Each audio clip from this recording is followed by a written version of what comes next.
Welcome to Flunking the Written, a fully spoiled Buffy the Vampire Slayer podcast in which two Uber fans break down every episode of the show. Join Kimberly and Megan every other Tuesday as they overanalyze each scene and discuss the Buffyverse at large. Now let's meet up with the Scoobies and get into this episode of Flunking the Written. What can I say? I flunked the written.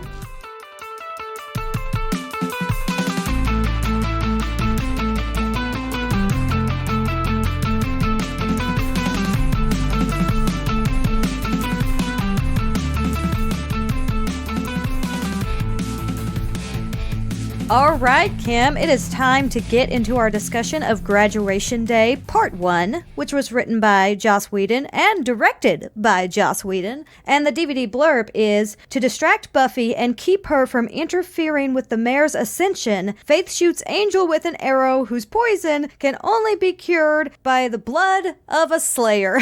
Well, there you go. There you go. That's the episode. We can just skip it.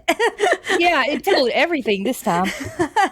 So I don't have a lot of notes for this episode other than I like this episode. I like it. I like it too. I don't have a whole lot of notes either. I was thinking that as I was going through it. I'm not writing there's stuff down, but I've actually noticed the ones that we say we don't have a lot of notes on are the ones we end up talking about the most. Yeah, maybe I'll be inspired in the moment, but as I was watching through this, I was just like, this is a solid episode. I like it all around. Just good, solid episode, but it's not awe-inspiring and it doesn't make me angry, so I don't know what I'm going to talk about. Okay, well, it starts out in the school and the students are beside a table that is covered with caps and gowns and they are signing a sheet and getting theirs. I don't know if they like rent them for graduation. We actually, when I graduated high school, we bought ours. Like they gave us a catalog and told us which color to get and we ordered our own and had to pay for it and everything. I think I might still have mine somewhere, like in a trunk with a bunch of old yearbooks and stuff somewhere. Oh, what color was it?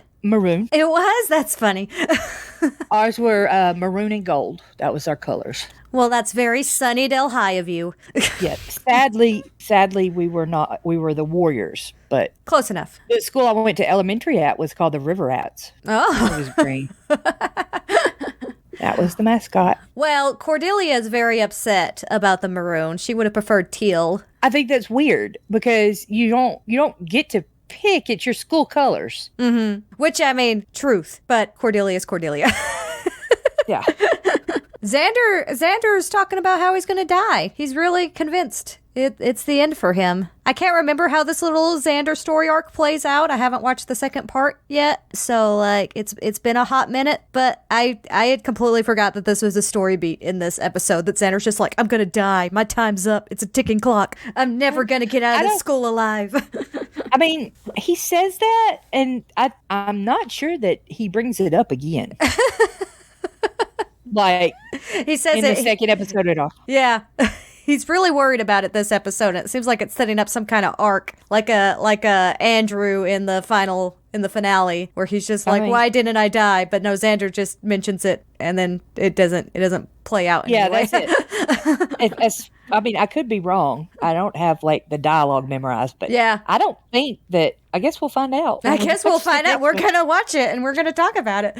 But yeah, it's pretty fresh in my mind because I watched it fairly recently. It'd be funny. It'd be funny if they dropped that entirely. That's pretty much that scene. I do like that. We have, a little bit of bickering, but more like, common ground. Cordelia and Xander back in this episode, which I noticed that. Nice. Yes, they're not immediately venomous at each other. It's beautiful. What she says, the art of positively giving up would be something she would say to any friend. Oh yeah, like it's almost like playful in the way that she's being mean to him in this episode, whereas previously it definitely wasn't playful. No, it was anger. Yeah. Which she had every right to. But anger. So then we have Willow, who is on the stairs, and she's signing a yearbook for someone. And then Harmony comes up to her. They want to trade yearbooks to sign, and they talk about how much they wish they could be better friends and hope they don't lose touch, and they're going to hang out and everything. which is, you can tell it's majorly fake and stuff. But I mean, I remember this. This is this is what you did. Yeah. This is fairly accurate for signing yearbooks at the end of high school. I did this with people I barely knew. So there's that. And then Buffy comes up and, Willow talks about how she can't help it because it's a sickness and she's going to miss everything. And Willow asks her if she feels it. And Buffy's like, no, I really don't. And then says she doesn't even think she's going to go to graduation. I wonder how much of Buffy not feeling the end of the school year is just tied to the fact that she's deeply depressed right now because Angel's leaving her. Yeah, and you would think like the prom award, the class protector thing would make her like feel more connected to everybody. Yeah. But I guess it didn't work. For a brief moment, she was a part of the student body, but now she's just like, nope, I'm back to being the one that has to deal with the ascension. And, Yeah. And she's basically telling Willow that she can't go to graduation because she has to deal with the mayor becoming a demon, which is kind of weird because you would think they'd all be helping her. So if they would, none of them would go. But then Xander comes up and drops the bomb that the commencement speaker is the mayor. Which again, he mentions the I'm gonna die theorem here. So yeah, this is a pretty strong thing for Xander to claim over and over again. Maybe the writers were trying to fake everybody out and make everybody think Xander was gonna die. Yep. Get our hopes up. No, I kid. Then we are at an apartment, which I find strange because he's a visiting professor. So wouldn't he be in like a hotel or something? Well, and it's like decked out too. Like, yeah. He mentions he likes his space, so I could maybe understand if he somehow got a short-term lease on an apartment just so he'd have more room. But he's decorated it. Yeah. So he is very much your rumpled, absent-minded professor type, and he comes to the door, and it's Faith. And she, says she's looking for him, and he says, no, students need to come for my office hours, and then she says she's from the mayor, and he lets her in. And it's like, I can't believe a mayor is interested in my research. I was so surprised. And then there's a really yuck part where Faith says he's a big fan, Professor, and Professor Lester says, oh, Lester is fine. And Faith says, we alone here, Lester? And he replies, yes, I'm a lifelong bachelor, and I like my space. When Faith asks if they're alone, Lester gets creepy.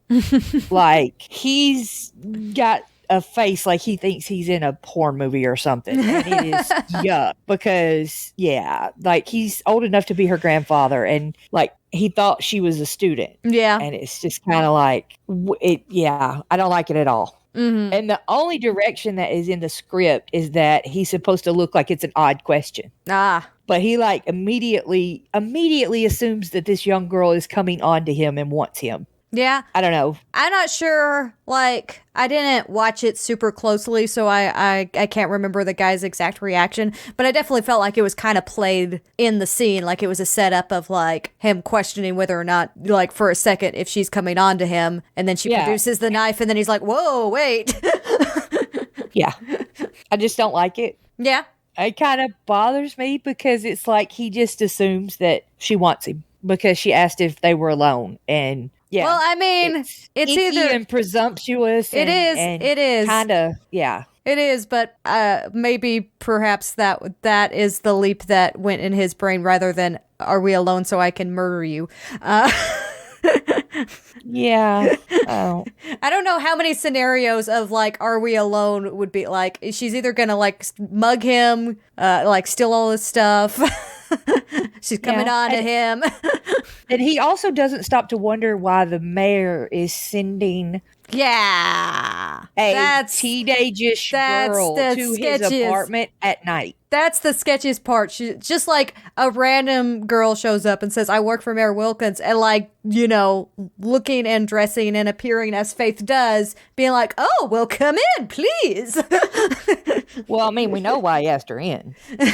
I mean, he just didn't think she was going to try to kill him. Which she then does.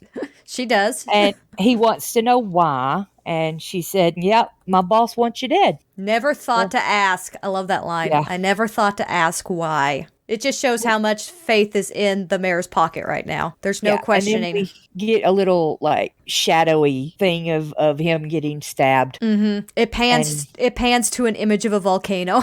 It's a picture of a volcano on the wall, which becomes important later. Yeah, turns out. Although not important. Like at the time, nobody knows what it means. Yeah. Like I remember not knowing what it was when I first watched. Like I didn't remember a whole lot of watching the first and second seasons, but for some reason I remember a lot of the first time I watched the third season. Mm-hmm. Okay, so that is the end of the teaser, and we have the little intro thing. And when we come back, we are in Faith's apartment that the mayor put her up in, and she's behind like a screen. Is that what those are called? Partition? Mm-hmm. A room separating device? A room separating device. She is behind a room separating device. And they're talking about the professor and how that went. And then he tells her to come out. And she comes out and she is dressed very unfaith-like. She is wearing a very feminine sundress, which I will point out looks odd on her, but only because the rest of her is still like with faith makeup and faith hair and everything. She got dressed up for the, her normal goth look, and then he brought in the dress for her to try on, so she has all of that dark makeup with this sundress. Floral sundress, yeah. Yeah. And he's very happy. He has a deep sigh and says she's a vision, which she actually, with different hair and makeup, she'd look real pretty in a sundress. Mm-hmm. And even with what she's wearing now, she might look real pretty in like a black dress or something, like a black sundress. But it is a very floral, feminine sundress, and it does not look right on her. It does feel out of place. It does. And it's the right kind of out of place. And she's very uncomfortable talking about it. Just isn't her. And, the mayor keeps reassuring her that. He goes in this whole thing about how young she is and she doesn't know who she is. And now that Ascension is her day to blossom. Mm-hmm. And he talks about how proud he is of her and everything that she's done and what she will do. She's not done much except kill people for him, but still. Yeah. He says no father could be prouder. Then she talks about not wanting to let him down, and he says that's impossible. Put your regular clothes back on and I'll buy you an icy. Mm-hmm. And is real gleeful about it, which is Mayor-like. I had a thought when he said that I had not thought before, but like when he takes her to mini golf and he takes her for an icy and stuff, does no one ever wonder about the mayor, very recognizable mayor of the town, being seen around town with this random young girl? I still and be like, huh? I still accept the headcanon that the mayor is just constantly messing with everybody's minds in Sunnydale. Maybe. There's just a fog that he can release. He's just like, whoa, these aren't the droids you're looking for kind of abilities. I have to headcanon that. Yeah, I guess. I had that thought. I was like, he's going to go buy her icy in town. I can't think of any town where people would not, journalists would not be speculating about his relationship to this young girl that he's taking out all over town. Yeah, absolutely. But because everybody is not under, everybody doesn't work for him. Mm-hmm. Anyway, then we are back at the school and we have Willow riding a bike onto campus and locking it up on a bike rack. Which have we ever seen Willow do this before? Is this completely new? I think it's completely new. It's like bookends. At the very beginning of the show, we had Xander on the skateboard. Now it's the end of the high school years. We got Willow on a bike. It's the bookends. Well, because when I watch it, I'm like, where did this bike come from? This is completely new. What? But then the script, when I was reading the script, which obviously I've watched all the episodes multiple times. We all have. But going through this is the first time I've ever read the scripts. Mm-hmm. So in the script, it said, Willow is riding her fabulous orange bike onto campus. It makes it sound like this is a thing. This is her bike that's always been there. Yeah. Why are you wondering what's happening? Don't think about it too hard. I thought it was strange too when she rode up on the bike, and I was just like, huh. It makes sense, but also, huh. Yeah, I can see Willow riding a bike to school every day. Even especially a bike that looked like that. It's a very old-fashioned bike. Mm-hmm. But it's never happened before, and the script makes it sound like it's a thing we should know. Yeah. And then Percy walks up to her, and they have a little talk about his grades and history and stuff. Not really a thing except for us to know that Percy's still there. Yeah. I do like, I wish, I love this version of Percy. We talked about the Percy sandwich where he's kind of a jerk and then he's kind of tolerable for a while and then he's kind of a jerk. Like this version of Percy is just really enjoyable where he's just like, I'm like a scholar because he got a B- on his history test. And then he talks about how he's going to graduate and he can forget all this crap. It's great. It's quality like Percy. I just love it. But yeah, Oz comes up right before Percy departs, and Oz is talking about on the bright side after graduation, he may not have a chance to forget it all. And Willow's just kind of nodding along, upset about the whole thing. And he says that he was just trying to keep things light, and Willow says things aren't light, and, you know, she doesn't want the mayor to eat Percy and the whole class, and that they have to find a spell to stop the ascension. Go into action. Oh, yeah. This next scene, I delighted so much. Xander sneaking into a class that's already started, gets caught, and then the teacher just makes this long rant about you finished your finals and you're all ready to graduate, but it hasn't happened yet, and we still have class and everyone will participate. And so we ask Mr. Harris to begin, and Xander thinks for a bit and then goes, E. And then it's revealed that he's actually just doing a game of a hangman with everybody. And he's so pleased with himself. I find it odd that, like, they're still in school. Oh, yeah. Like in high school, once you take your finals, you don't have to go back. Yeah. And especially this high school, you'd think you would be done. Well, like, in my senior year, the senior class got let out of school, like, 3 weeks before all the other grades, like everyone else. Like, we would be done in very early May. You have to realize, though, this high school is run by Snyder. True, but I mean, and like the last week or so of school, we would do stuff like this, like play games, play hangman and dominoes and stuff in class. But then we would have finals. It was before finals, and then we didn't have to come back. Yeah. They're saying we've already taken finals, and I'm like, well, then why do they have to be there? It's just wasting time. Let them go home. Like, what is the point? Because Snyder. That's the only excuse you need. Snyder. But this has been like one of the few little nods to the senioritis that I feel like probably should have been a little bit more prominent over these last few episodes of them just like not wanting to go to class ever, not wanting to do any of this. It doesn't make sense timing wise, but it is a nice nod to the fact that, yeah, this is all waste now. Yeah. It's just, there's just a few things that don't make sense for a high school, like graduating. Mm-hmm. It just kind of. Well, I mean, like the graduation's literally the next day too, which is. Is it? Yes. So they're in class doing hangman the day before graduation. Here's the thing, though, when you watch this episode, you don't get you don't really get the impression it is the next day, but so much happens. Yeah, it's like that show, 48 Hours, that TV show, where like it's supposed to be like each episode is supposed to be 48 hours, but like people get kidnapped 3 times and do all this. People who've watched it will know what I'm talking about. Yeah, I have no idea. Yeah, it's supposed to be 48 hours, but like it spans stuff that would happen in an entire 2 weeks time period. It is unrealistic like that. This is a very long day. Yeah, this is a lot. Like we're with them throughout this day.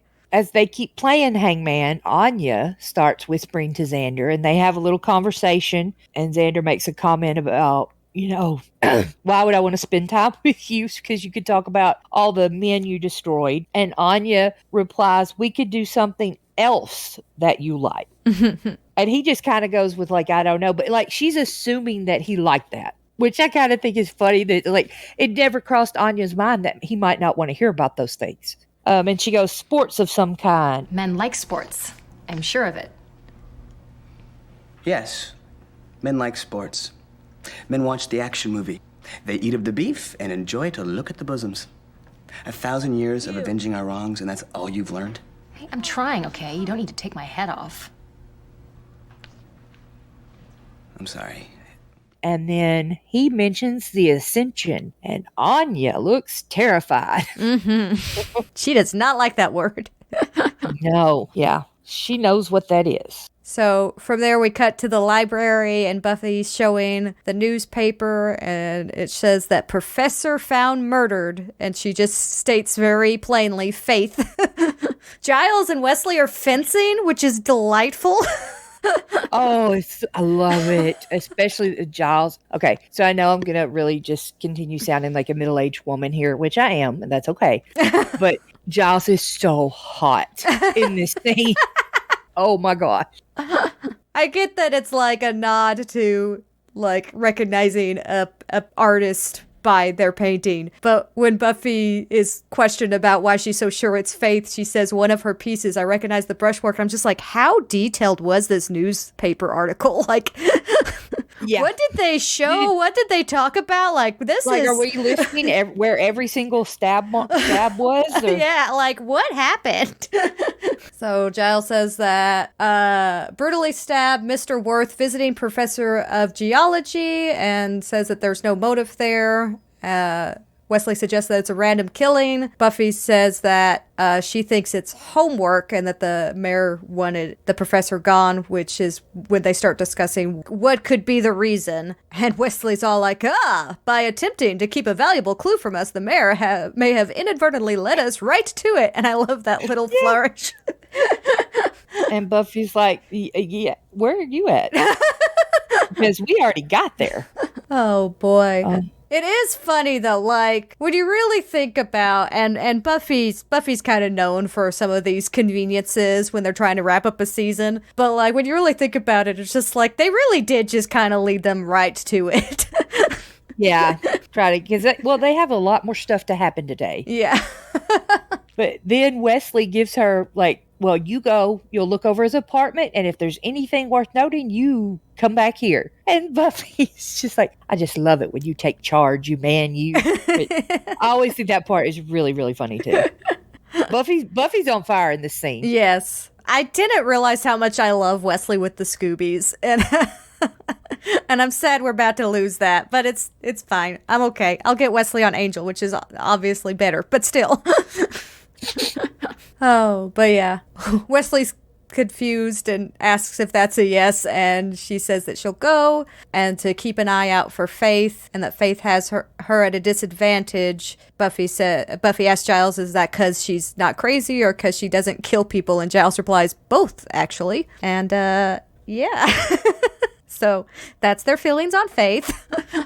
And Wesley does put out that Faith is a footnote and that their priority is stopping the Ascension, which is interesting coming from, a member of the Watchers Council, that Faith is now a footnote. I was just like, I feel like the Watcher Council would still be pretty interested in Faith, but okay. Yeah, like, I'm surprised with the way the Watcher Council is that there aren't a lot more efforts to kidnap Faith. Yeah. Or are they that? They have an out of control Slayer who they know when she's taken care of, air quotes,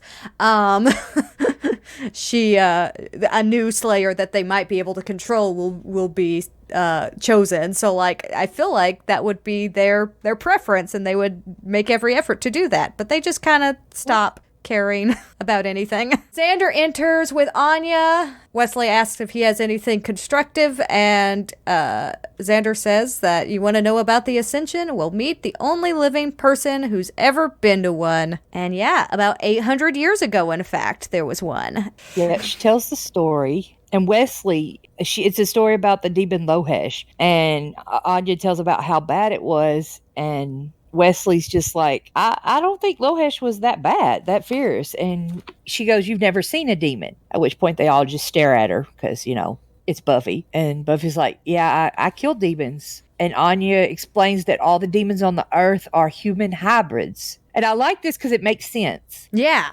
From the beginning, it explains vampires as the result when a demon mixed its blood with a human before the demons left their world, and it became a vampire. So was it like an uber vamp that did that? Like, do we find that later, that an uber vamp is like the demon that originally mixed its blood to make a vampire? I don't know if we ever get like a proper like first vampire like origin story. Well, yeah, we don't get a story about a specific one, but they tell us how. I like the canon that it was an uber vamp that did that before it was like, you know what, we have to leave this reality, but I'm gonna make sure there's something that'll kill you pesky humans anyway. Yeah. Probably not those exact thoughts, but you know. You pesky humans, you. Yeah, exactly. I can see an uber vamp saying pesky human. I kind of like that theory. It never explains, but does it make sense? I think it makes sense. Yeah, I mean, I think in my mind, the uber vamps were always just like the earliest of the vampires, and then it just became more and more tainted. But I don't know if they're still. I still think that they're different than what is considered the demon that first created vampires. Because Giles, I think, is the one that drops the bit of lore. I think already in the series at this point that vampires were birthed from a demon mixing its blood with a human to create a vampire. We learned that in like the first episode. I think. Yeah. I think it's like one of the first little bits of knowledge bomb that they throw out there. But I don't know like if that would be considered like the uber vamps are those demons, or the uber vamps are just the first and most purest of the vampires before they get diluted more and more. Because there's also some interesting bits about how vampires age. And, like, if they get old enough, they become more demonic in appearance. Because that's where you get, like, the Master and the one that was after... Yeah, that one. Kissing Toast. So, yeah. There's some stuff that you could really, like, dig into and try to... I like mine, but I also like yours that their vampires kind of evolved to be... They keep evolving to be more human-like. Because they keep getting more and more diluted. Yeah, I could see that. I like that one. I think, you know what? I think I might actually like that better than... Well, I wish we knew. Yeah, I love that this is just something that Anya says so confidently here, and then this is the information that's presented of this idea of a pure demon is something that we haven't experienced at this point. Like a pure demon is so old, so ancient, so before this world that it's not something that you're gonna encounter even after years of being a professional vampire slayer. Like, we get more and more of these ancient beings as we go forward that start to surface, and it's just, this is like that first nod of being like, yes, the demons that you're facing are like shadows of what an actual demon is, and that's just terrifying to think of, especially when you get to like the finale of Angel and you know that that's like just a wall of actual demons that they're about to face, and you're just like, well, that's fun. From there, we go outside where they're setting up for the graduation. They're setting up all of this the day before, including like some very not weather-resistant streamers and bits like that I see floating around. Maybe they absolutely know that it is not going to rain. It's not going to rain. There's not going to be any wind. We're good. Yeah, or get windy. And there will be no dew. There will be nothing. But yeah, they're setting up, and Snyder and the mayor are walking through. Snyder's kind of going through the whole layout where everybody's going to be seated. And the mayor's just talking about how wonderful it all looks, and that he needs to stop worrying, and that just to make sure that the kids show up. Anyone who doesn't show up, which is illegal. I realize that they don't care, but I'm just saying it's illegal. You don't have to go to graduation to get a diploma. But still, like, it's that. They will mail it to you. It makes you wonder, like, that maybe that's why all the kids are still coming to class, because Snyder's like, well, you're not going to get your diploma if you don't show up to all these classes and play hangman. And here, I like this. I feel like it's subtle, but there's actually, like, some stuff played in this where you can tell that Snyder has his doubts. Snyder is not as comfortable around the mayor as he once was. He's definitely not groveling. Well, he was there with the box and the spiders and stuff. So now he's like, something's wrong with you. Yeah. And that delivery of I believe in order is such a good delivery. And the mayor just kind of says that Sunnydale owes him a debt and that it will be repaid. Woohoo. Oh. What-oh. And then we cut back to the library. And Anya saying that after they've explained what's going on with this ascension, that it doesn't seem like it's low hash. And Oz and Willow enter. Willow asks what evil girl's doing there. Yeah, how come evil girl's in the mix? There's a little thing here, And when I was going through the script, I had already watched the episode like 2 days before. I do not think that this little interaction right here is in the episode, but it might have been. Okay. I'm really pretty sure it wasn't. But Wesley, in the episode, he says there must be something more useful you can tell us. And then he says, how did they kill it? And Anya had already said that it was in the Kosovo Valley where this had happened when she was first telling the story. And she replies, you know anyone who lives in the Kosovo Valley? Kind of insinuating that he's still there. Interesting. This demon that ascended is still alive and still lives there. Ah. And Wesley says, oh. And I was reading the script and I was like, that's not in the episode. No, that's not in the episode, but that's fascinating. I didn't think so. But yeah, Wesley says, oh, and then Buffy, asks about the spiders and the box of Gavrok. And he's like, yeah, I don't know anything about that. It is canon, though, that they're called spiders. It's multiple people call them spiders. I think both Buffy and Faith call them spiders. So, canon. Yeah. Then the mayor walks in. Oh, God. It surprises everybody. It's so, beautifully tense. Just the presence that this man has for being, just the most non-threatening individual ever. When he comes in and they all react the way they do, it's beautifully performed. I love it. He talks about the inner sanctum and that it's nice to see young people are still interested in reading. And he picks up a book and starts reading from it. The beast will walk upon the earth and darkness will follow. The several races of man will be as one in their terror and destruction. Oh, that's kind of sweet. Different races coming together. You never get even a little tired of hearing yourself speak, do you? That's one spunky little girl you've raised. And you want to talk about Sexy Giles some more? Oh, yeah. Giles stabs him in the chest. Mary talks about Giles misbehaving in front of the children. And Buffy tells him to get out. And then he does some threats and stuff and says his commencement address is going to be a hell of a speech and leaves. I love, there's little details, but him after removing the sword, taking the time to slowly clean it and well, he doesn't like germs. Yeah, he doesn't like germs, but it's just, it's such a short, quick scene, but it was so necessary to have this moment because the mayor, for the most part, hasn't really interacted with the main Scoobies. And our gateway to the mayor has mostly been Faith. But to actually have some back and forth with him and the Scoobies was so necessary to cement him as a villain in my mind. Because the thing I hate the most is a villain that never interacts with the main cast until the final battle. And so we have the encounter in the cafeteria and then this. And it's just, I wish we had more because these scenes are so good and it would be easy enough to come up with reasons why he would want to mess with them because he's, invincible right now. So he doesn't have to worry about getting into a dangerous situation and he could just manipulate them like crazy. And that's all he's doing here. He's just going in and just basically rubbing their noses in it. I mean, that's all he's so convinced he's won at this point. He's not worried at all. He is very confident in his abilities to ascend and to eat every last one of these people.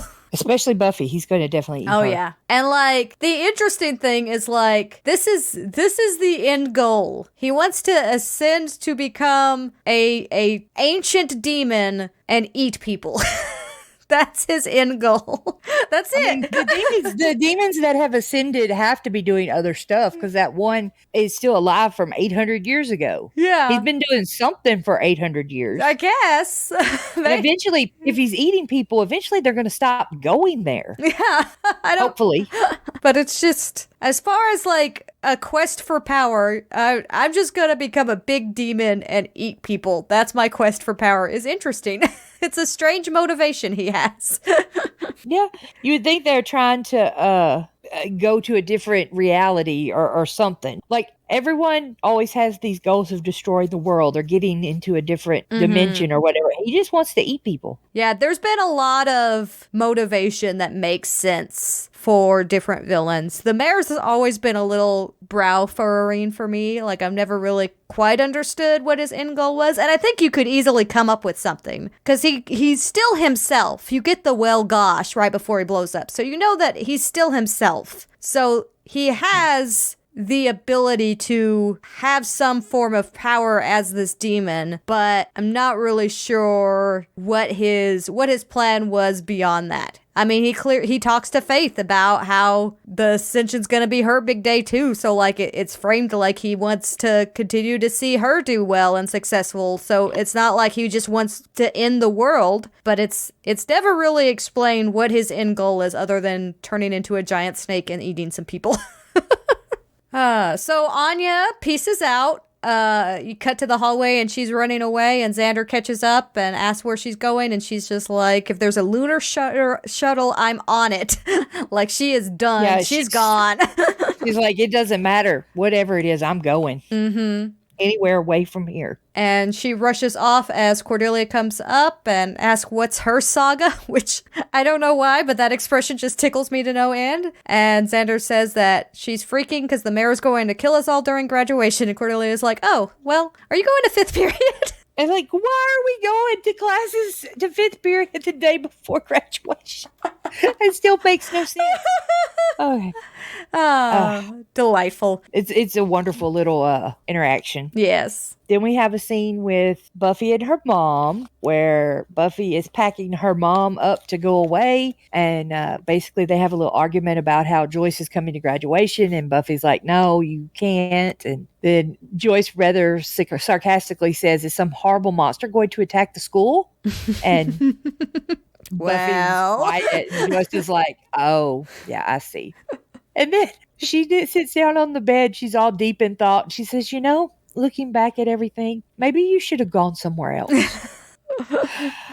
Which I find hilarious. She's like, maybe you should have gone to Sunnydale High. Buffy kind of convinces her to go. They have a really heartfelt conversation about all the Buffy wishes she could be for her mom. You know, a better student, an athlete, remotely normal. And she says she's sorry she's not, but there's one thing I can do better than anything. I can fight this thing and save the world, but you have to leave. And she finally convinces Joyce to go. And it's because Joyce is like, yeah, I'm going to stay and help you fight it. Which, I mean, maybe could. She helped fight zombies and she got rid of Spike once. Yeah, it's interesting. It is definitely like, I don't really buy that Joyce would agree to this, but it is kind of one of those tools of showing that Buffy's grown up now, right? Yeah. That Joyce is willing to let Buffy be the adult in this situation because it's something in which Buffy is more knowledgeable and more mature in understanding what's going on than Joyce is. Joyce is very young in her supernatural knowledge, and Buffy has been going, you know, fighting demons professionally 4 years running. So it is kind of flipping those roles, and we do that several times throughout the series of flipping those roles and kind of making Buffy mother Joyce a little bit and being like, no, you have to understand this is what I need you to do in order to do my job. And yeah, it cuts away, but we're assuming that Joyce goes along with it and leaves town. Yeah, well, I mean, she nods. Yeah, she does nod. So she's agreed. Okay, and then we're with Willow and Oz. And Amy, don't forget about Amy. Well, technically Amy's there too, yes. So they're in Willow's room and she is looking through books and Oz is on the internet, and Willow just gets frustrated because she can't find anything useful. If we want to make ferns invisible or communicate with shrimp, I've got the goods right here. Our lives are different than other people's. Ugh. Who am I kidding? I'm not going to find a spell to stop the Ascension. I'm no witch. I can't even change poor Amy back to a person. But you got the swinging habit trail going. I think Amy's in a good place emotionally. Oz. What? Could you just pretend to care about what's happening, please? You think I don't care? And then Willow does a little rant about all the things that she might not get to do that she wanted to do if she dies. Mm-hmm. Oz asks, would it help if I panic? And she's like, yes, it's something we can share together. And then he kind of jumps at her, and they share a very, very deep and passionate kiss. And they break away, and Willow says, what are you doing? And Oz says, panicking. Mm-hmm. Which, pretty smooth. Yeah, it's good. It's good. This is one of the, like, only times that I can think of in the show until the unfortunate thing that happens in season 4, where we actually have something that's like a constructive criticism of Oz, right? Because Oz is kind of one of those two perfect guys, but like the fact of being detachment guy, right? So like being ironic detachment guy, as Willow's kind of frustrated with him of doing that. It's like that is something that Oz is, that I could see being around all the time would really start to grate on you. Like, especially Willow, who's very emotional, kind of wears her emotions on her sleeve, and to have Oz be so reserved with his emotions, I could see that would get really frustrating. And this is like the one moment that I can think of that she really calls something like that out, and she's just like, you know, you just keep not panicking when it's clearly time to panic. I would feel way better if you panicked. Yes. So we're back at the professor's apartment. Buffy's there collecting some papers, and Angel appears in the door and slips and slams into the threshold, shouting ow as he comes inside. And Buffy just goes, stealthy. And I mean, we've talked about Angel from Buffy the Vampire Slayer and Angel from Angel the series. This is Angel from Angel the series. Oh, 100%. He said he checked in with Giles and was asked to back her up. Buffy's talking about he's afraid that I'll run into Angel asked if she's not, and she's just like, it's gonna happen sooner or later. Dun dun dun. Which I feel like maybe a little insensitive of Giles. Like, he's like, back her up, and like, she don't want to see Angel. She Angel really doesn't. doesn't. Angel's a little forward in this. Buffy's talking about what she's collected and how she doesn't understand any of it and how she has to take it back to Giles, and Angel offers to give her a hand, and they walk outside, and Buffy eventually is just like, you know what, I can take it from here. I don't need an escort. I'm a big girl. I don't need you crowding me. And Angel's like, I didn't think I was. And I'm just like, what? Like, how are you not crowding her? I don't understand your logic. But she says that he disappeared after the prom, and for all she knew that he had already left town. And then he makes the comment, are you mad at me for being around too much or for not being around enough? And she's just like, yes. Which is, I mean... Correct. makes sense to me. Yeah. He doesn't think it makes sense, but makes sense to me. Yeah. And, he just keeps throwing out all of these, like, criticisms of Buffy, and I'm just like, you broke up with her, Angel. Come on, man. But, yeah, he goes on to say that once the mayor's, and he doesn't get to finish the sentence because Buffy interrupts. He's just like, we have to work together. Yeah. This is my last office romance, I tell you. And boy, was she wrong about that. Yeah, not even close to right about that. And then Angel acts like he's going to leave, and then Buffy questions if it's even just a little hard for him, and he starts to say, how can you ask me that? And then he says, just because I'm not acting like a brat, which, hello.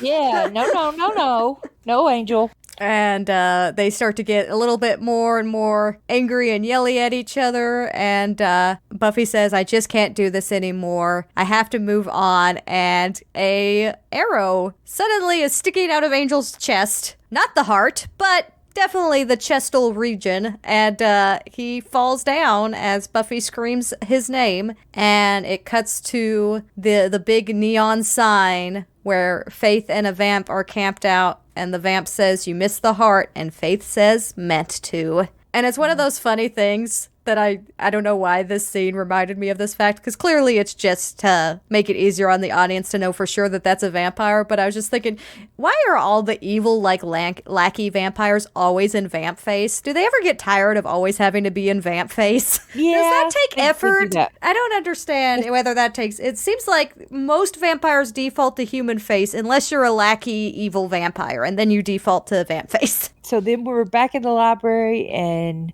Angel is sitting in a chair. Giles cut the back of the arrow off, and Buffy has her hand on it. And Buffy's like, okay, you ready? And he says, yeah. And she says, on 3, and then says 1, and then yanks it out. And Angel replies, I knew you were going to do that. I love it. Yeah. Angel's like, basically like, I healed pretty fast. It should be fine. And they talk about how they know it was Faith, and it's a good thing that she is a sucky shot. Mm-hmm. And then Wesley is reading all the stuff that Buffy got from the apartment and discovers that Mr. Worth was leading an expedition to dig into old lava beds on Kauai. I don't remember how it was said. I don't either. I've slept since then. Yeah, and he's digging through a dormant volcano, and Buffy's like, yeah, I'm not fascinated yet.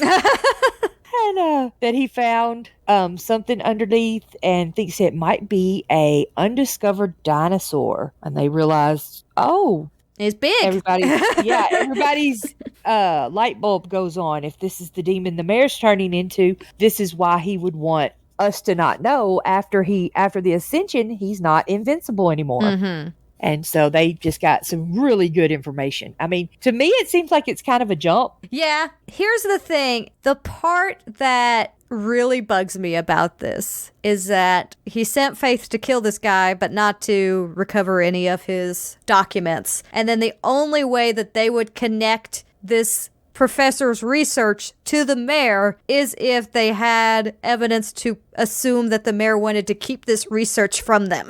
If they had just read this as a professor was digging up dormant volcanoes and found a carcass that he thought might be a dinosaur that hadn't been discovered yet, then they'd be like, okay. They wouldn't connect that to the mayor. But the fact that Faith went and killed him, that's the reason that they are able to make these leaps and connect all these dots. So, like, just not the best planning on the mayor's side. Yeah. Definitely had some stuff If he hadn't killed Lester, they'd have never have known. Yeah. I mean, and to not even try to, like, what's the point in killing him if you're just going to leave all of his research around? I mean, I guess. But it was Faith. Yeah, I guess you could assume that Faith wasn't that good at collecting everything from the apartment, and that there was some stuff that she missed that Buffy found, but I don't know. She could have set the apartment on fire. That probably would have taken care of things. Yeah. Then Angel kind of collapses, and they realize that he's got a giant fever and his arm is numb, and it's poison on the arrow. And they decide to move Angel to his bed before the sun comes up, and Wesley's going to contact the council. Yeah. Then we have, this is funny. We go back to Willow's bedroom to Willow and Oz, and this is the script direction. Mm-hmm. The camera moves slowly about the darkened room, coming to find 2 tastefully draped nudes on the bed. Willow and Oz. They have sinned. That's it. That's the direction. And I'm like, what? Got like a question mark and a big circle around they have sinned. Okay. Oh, wow. My note on this is that it starts at Amy's cage and it's covered with the clothes, like the discarded clothes. And I'm just like, I know it's like for sure that she doesn't remember things later, but I'm really glad that she doesn't remember all this. Yeah. Just spent years just in Willow's room. They have a really sweet little conversation about things, and it's very Willow and Oz-like. Mm-hmm. Very, very cute. Oz is like really smooth. Mm-hmm. He always is, but like especially in this episode. Yeah. And the phone rings, and Willow answers, listens, and then hangs up and says, "We gotta go." Yeah. And She listens for like half a second. So I don't know if they just said Angel's poison and she just immediately hangs up. She's like, "Gotta go." And I'm just like, no further conversation needed. Okay.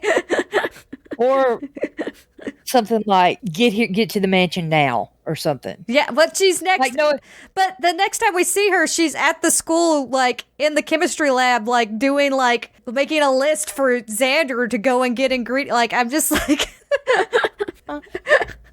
meet us at the library now or something. I don't know. It was definitely a direction. It was definitely that, but I was just like, oof. And then we have a conversation between Faith and the mayor in the mayor's office, which is weird. They talk about what happened to Angel and how that should keep Buffy occupied for a while. And the mayor has the box of giant spiders and says he's got to eat them. And Faith says, "You're gross." And tells her to go home and rest up because a big day tomorrow. And she's like, "You got to give me something to do. There's no way I'm sleeping. I can maim somebody for you." The mayor calls her Little Firecracker, which makes Faith start reminiscing about how her mom used to call her that because she was always running around. And they have a little conversation about Faith fighting, and then Faith is like, "So you'll still need me in there?" And the mayor goes, "Always." I like this relationship with Faith and the mayor. I mean, obviously it was something Faith needed and everything, but like it happened fast. Like, yeah, like I'll always need you. It's your day to blossom, you know. This happened fast. Like, did they spend a lot of time together off screen? They like, went mini golfing and to get ices all the time. Right. But, yeah. Anyway, Faith then tells this really random, out of nowhere, no idea why it connects to anything, story about how she used to jump off rocks at the quarry that no one else would jump off of. And like, I don't really get the connection or what it has to do with anything. It's setting up the final scene where she jumps off the building, but it does come out of nowhere. Yeah. Anyway, he tells her to get some rest, and she's like, "Good luck with your spiders," and she leaves. Yeah, that's it. That's that. That's the last. That's their last scene. And like, so I'll talk about this in next episode too. But I think the interesting thing about the mayor and Faith is that when Faith does end up in the coma and is presumed that she's gonna die or not wake up or whatever was told to him, and he's as upset as he is, that shows that it's not just the mayor manipulating Faith for his personal gain. Like, there is actually some genuine feelings there. And I think while that story kind of comes out of nowhere, where she's talking about being a kid and stuff like that, there's something to be said about maybe this is also like a hint of the kind of stuff that Faith talks to him about, like reminiscing about things and him like actually genuinely listening. And like, that's what it feels like in that moment. Like, she just brings up a random story because it occurred to her. We didn't make that leap, but he just so like intently listens and like responds to it, and you can tell that she even wants to like talk and visit more because she needs that so much in her life. Like, she's kind of like, I don't want to go, I don't want to do this, I want to do something for you, or I want to hang out and tell you stories, you know, like she wants that interaction. But he kind of like, you know, shoos her away so he can eat his spiders. But there is like a genuine care there that makes their relationship way more interesting than just him manipulating her and her being naive and needing a role model. Yeah. We go to the chemistry lab. Willow is already at work. She has a list for Xander to go and get from the magic shop, and Xander says that he's short on cash, and Willow says, "Just tell them it's for me." So that just tells you how often Willow shops there at this point. Yeah. She is the most regular of the regulars. Yeah, I like how they put that in though. Just tell them it's for me. Yeah. She shops there enough that like a completely different person can go in there and be like, "Hey, put this on Willow's tab." Yeah. And then when he is on his way out, Anya approaches him, and he's like, "What are you doing here?" And she says, "Hey, I'm packed. My car's right outside." Before we continue with this conversation, where did Anya get a car? So I have a note about the car. It's not where did she get it. It's actually canon breaking that she has a car and knows how to drive it here, because in season 5, there's a bit where she's driving a car for the first time. Yeah, on the troll episode. Yeah. But like, also, where did she get it? It was part of her persona when she was there, and it just lingered. There you go. When her high school persona had a car, and so when she was forced to be mortal, she still had the car. That or she stole it. She's lived a long time. Yeah, she could have stole it. But yeah, she talks about how Xander could go with her. Xander's a little confused, and she's just like, we could just drive. No one would miss us. We could take turns driving, and says you're going to die if you stay. So like, this is kind of a continued thread throughout the episode about Xander's going to die. Xander's so sure he's going to die, and then Anya's supporting that idea and trying to tempt him to leave with her. And he says that basically he might, and kind of acts like, there's no way, it's very obvious that Xander's not leaving. They start talking about how Anya gets upset if she thinks that something bad could happen to him and that she might vomit. And Xander says that that's the world of robots. And she's like, it's horrible. No wonder I used to get so much work. Yeah. But he says that he can't. He's got friends on the line. And she's just like, so? Yeah. I like the so. Then she gets mad and is like, you know what? I hope you die, and leaves. And I'm like, okay. Yeah. And as he tries to walk by her, she goes, aren't we going to kiss? I'm like, oh my goodness. Okay.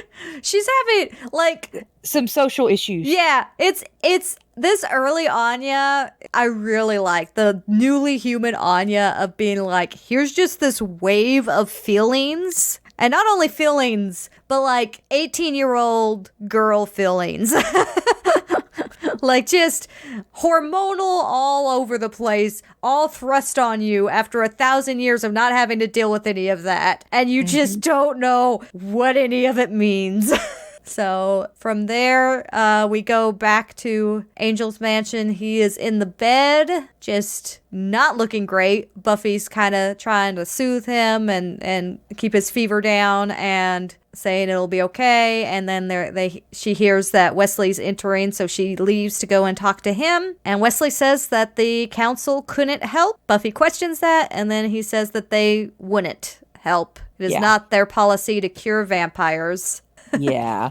Giles is like, did you try to explain special circumstances? And he's like, I did. They are adamant none. Mm-hmm. And Buffy and Giles start talking about how they will find a cure. And Wesley interrupts to say the council's orders are to, then there is, I can't explain this as great as this moment is. I don't think I'm going to be taking any more orders. Not from you, not from them. You can't turn your back on the council. They're in England. I don't think they can tell which way my back is facing. Giles, talk to her. I have nothing to say right now. Wesley, go back to your council and tell them until the next Slayer comes along, they can close up shop. I'm not working for them anymore. Don't you see what's happening? Faith poisoned Angel to distract you. To keep you out of the mayor's way, and it's working. But we need a strategy. I have a strategy. You're not in it. This is mutiny.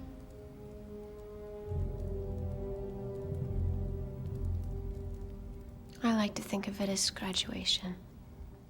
It's one of my top 15 or so moments in Buffy. Yeah. And it is it's so fitting that this happened at this time. Because, it's honestly about damn time, honestly. Yeah. I don't know how this didn't happen after the 18th birthday, but truthfully, yeah. The Watchers Council not only don't offer any real support or anything at all for her, but the idea that they're so disconnected that Faith's running rampant, killing people, Buffy's doing everything she can to continue the fight, and they're not even gonna help her when she asks directly the one time that she's really ever asked them for anything, because it's their policy not to help vampires in this very specific, they should understand that this is different circumstances scenario. They're not willing to throw her just the tiniest of scraps. Yeah. She done. This would be nothing for them. Yeah. Apparently it's nothing for the gang either. Buffy kind of just tells Giles that she can't stay any longer, and so she goes back to the chem lab, and Willow's just like, oh, it wasn't that hard to find it. So there you go. There's your real support system. Screw the Watchers Council. And they're talking about trying to find a cure, and they haven't really figured out. They know that it's possible, but they haven't found an exact account that it details it yet. But fortunately, while they're talking about it, Oz stumbles right upon what they need, but is hesitant to reveal the information. Willow goes and verifies that yes, this is what we need, but then also it's just like, oh. And Xander has this line of, come on, guys, the suspense is killing Angel, which I love. Great line. Fabulous line. And then, Oz finally explains that in order for the poison to be cured, Angel would have to drain the blood of a Slayer. And then there's this long pause on Buffy's face as she's absorbing this information. And then she just says, good. And you're like, oh, damn. Oh, damn. Like, good. What did I miss? And she's like, nope. Angel needs to drain a Slayer. I'll bring him one. And she'll even kill her first.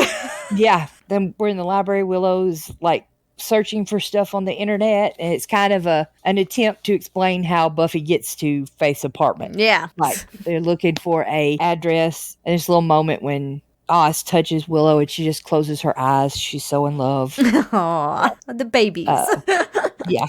Buffy says, you guys should relieve Giles after a while, watch over Angel. Buffy goes, she's like, it's time. And Xander kind of tries to point out how serious this is to her. And she's like, yeah, no, I'm going to do this and just give me an address. Yeah, we have a scene where Buffy is kind of splashing water on her face and kind of gathering her resolve to do what she's going to do. And she goes to her locker to get clothes out of that she's going to fight Faith in. And I'm not sure why there's anything left in her locker when she's not going to come back to the school except for a graduation tomorrow. So apparently she still has clothes and books and everything else at the school. Going back just a second, there is that exchange, and I wanna give Xander his little moment in the spotlight because I think this is a nice moment where Xander's like, I just don't want to lose you, and Buffy's like, I won't get hurt, and Xander says, that's not what I mean. And this is a big deal in a lot of respects. It kind of falls apart in places of Buffy because there are definitely times where the weird morality that exists in the Buffyverse where Buffy's just like, you don't kill humans, definitely falls apart in moments of the show. But up until this point, it's been pretty solid that's Buffy's morality. And this is premeditated that she's gonna go and she's gonna murder Faith. And she's already kind of showing signs of being so disconnected, of being so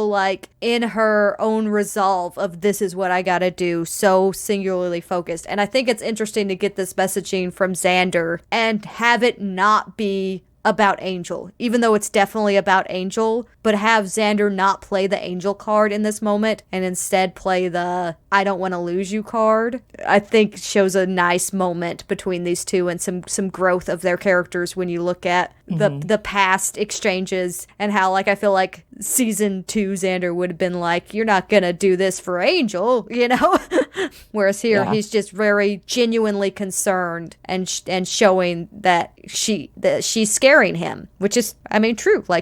She's very determined in this moment, and she's not really wanting to discuss any other possibilities here. So that's I don't know. It's a nice Xander moment. I gotta point him out when we come across them. So yeah, there is a little bit of a montage through all of this, and Willow's got the address, and Buffy shows up at Faith's apartment. And oh boy. Oh yeah. Oh boy. I don't even know how to tell this and give it. Yeah. Yeah, you just have to watch it. Yeah, it's so good. The back and forth that's just setting up the moment when Buffy says there's a cure and then goes, your blood, when Faith inquires about it. And Faith just has that moment of being like, well, damn. Her eyes get kind of wide and she's considering. And then she's just like, you're not going to take me alive. And Buffy's just not a problem. And it just continues to escalate. And I'm putting in some sound clip here. Because, oh my God. Yes. Oh, yes. You told me I was just like you. But I was holding it in. Ready to cut loose? Try me. Okay, then. Give us a kiss. All that sexual tension finally releasing. And then they fight. They fight. No.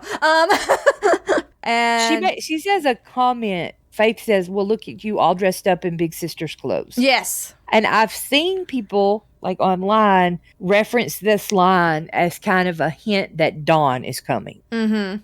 I don't know that they had that planned out so far in advance that they were hinting at it. Yeah, I don't think this that line is. They were going to give her a little sister. It's definitely at this time though, because next episode's going to have a big foreshadow. FYI, this one, however, I think is just. I don't feel like. Well, maybe it could be. I could see it. I don't know.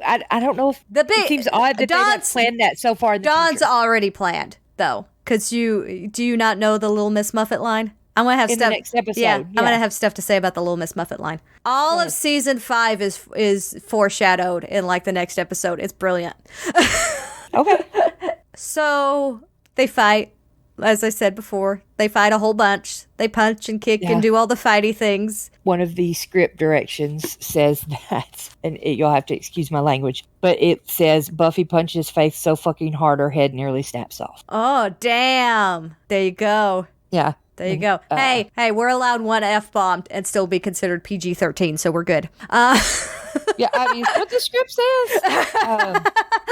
And it says that they are a blur of moves and blocks, kicks and counters in a brutal but balletic. I'm not sure how to I don't say that know. word. We're saying ballet-like. Yeah. But intelligent rage. Oh, yeah. Yeah. Yeah, it's a great fight scene. It really is. It's brutal. And halfway through the fight, Buffy handcuffs Faith to her. Mm-hmm. To keep Faith from running away. Mm-hmm.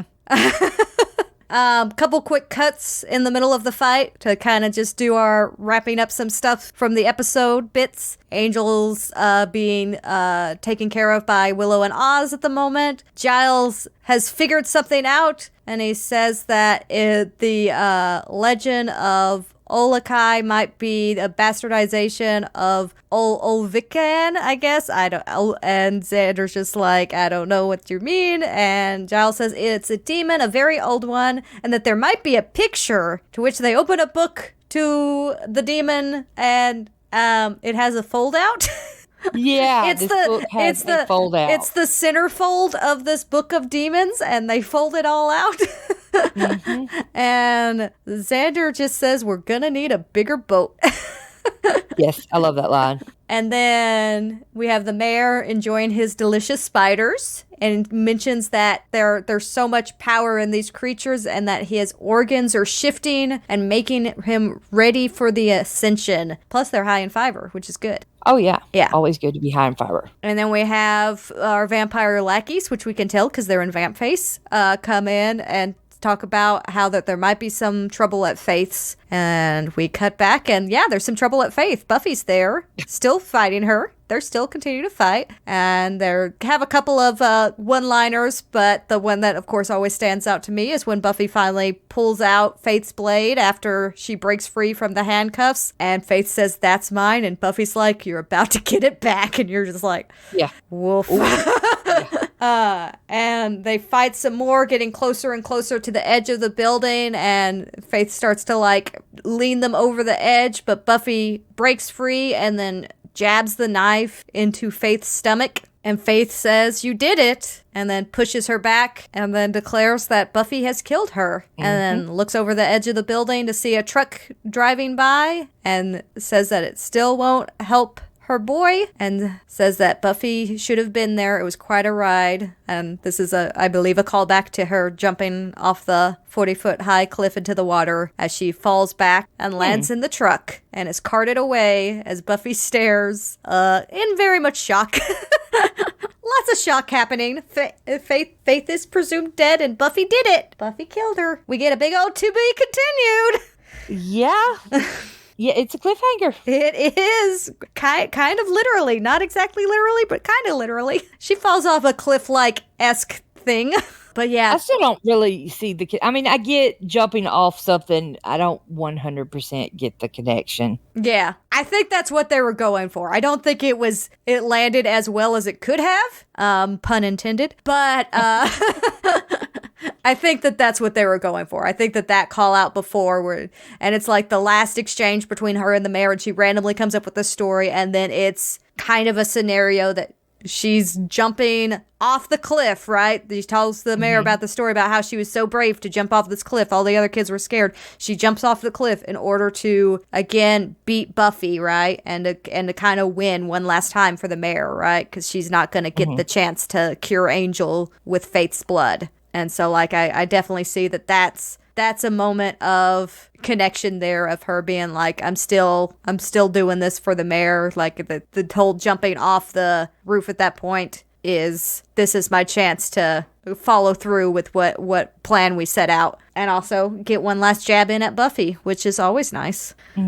But yeah, like this is the problem with this episode, is like it's so good. I just don't have a lot to say about it. It's just so damn good. So, like this final scene, this fight scene, and all of the lines and the deliveries, and just it's really good. Yeah, it is very good. So part 2, we're gonna talk about Dawn a whole bunch in part 2. Okay, just don't see it. This has been Graduation Day, Part 1. We'll be back with Part 2 next time, and we thank you all so much for listening, and this is where we say bye. Bye.